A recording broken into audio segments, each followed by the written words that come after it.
سلام بچه‌ها، من MK علی هستم. تو این ویدیو اومدم یوتیوبرایی که ویدیو خودشون رو با چهره گذاشتن نگاه کنیم، ببینیم از اول که ویدیو با چهره گذاشتن تا الان چه تغییراتی کردن. دیگه نمیدونم چی بگم. لایک و سابسکرایب فراموش نشه. بریم تا ویدیو رو شروع کنیم. Let's go.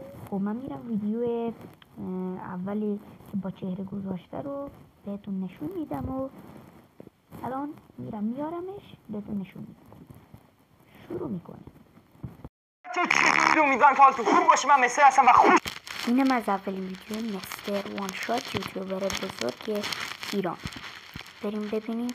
شما دید به اولین ویدیو با چهره. آقا خیلی استرس داشتم، یه مقدار با تندر صحبت کردم، یه مقدار خودم به خودم انرژی مثبت دادم و اومدم بالاخره جلوی دوربین. خیلی استرس دارم بچه، اصلا چون من با فضای دوربین آشناییت نداشتم و این اولین باریه که کلا دارم رکورد می‌کنم. بعدش هم 5-6 بار رکورد کردم که اونا رو حذف کردم همه رو، ولی از این بعد قرار کل ویدیومون دیگه با چهره باشه. خیلی استرسم، امیدوارم که به دوربین عادت کنید و شما به چهره من عادت کنید و از این بعد سعی کنید یه مقدار ویدیوهای تو سبک فری فایر کمتر کنیم و ویدیوهای مثل ریاکت، مثل خیلی چالش‌های دیگر رو با هم زیاد کنیم. خیلی عشق، لایک و کامنت سابسکرایب یادتون نره. من این پایین حتما فالو کنید.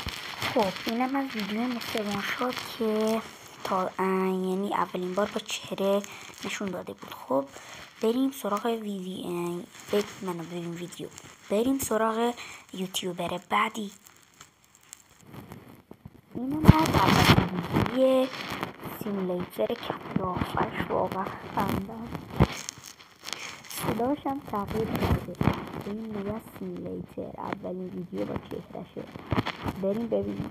چه خبر بچه، سیمولیتر هستم. به کانال خودتون خوش اومدید. امروز میخوام اولین ویدیومو داخل یوتیوب آپلود کنم و اینکه قبل از اون داخل آپارات فعالیت میکردم و دیدم 6 یا 7 ویدیو رو گذاشتم و اینکه مخاطب خوبم خوب گرفت، اما خب در سطحی نبودش که بخوام داخل یوتیوب اونا رو آپلود کنم. اما از این به بعد میخوام ویدیو بهتر و به صورت جدی یوتیوب رو شروع کنم و اینکه حتما کانال یوتیوب ما رو سابسکرایب کنید و لایک هم یادتون نره. اینم بود از اولین ویدیوی سیمولیتر. یعنی واقعا به نسبت مستر خیلی فرق کرده بود. خیلی اصلا انگار 20 سال بزرگتر شد. خب بریم سراغ یوتیوبر بعدی. تو کامنت حدس بزنید یوتیوبر بعدی کیه. بریم ویدیوشو بیاریم. اینم از ویدیوی فیس تندر.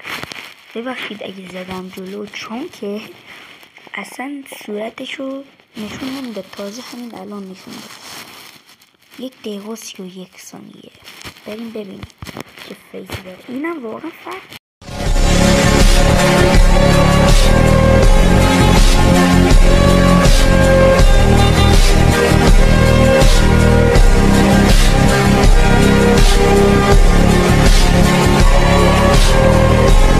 چقدر فرق کرده بود.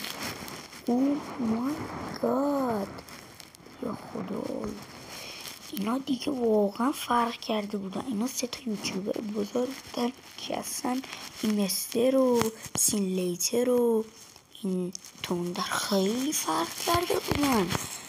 خیلی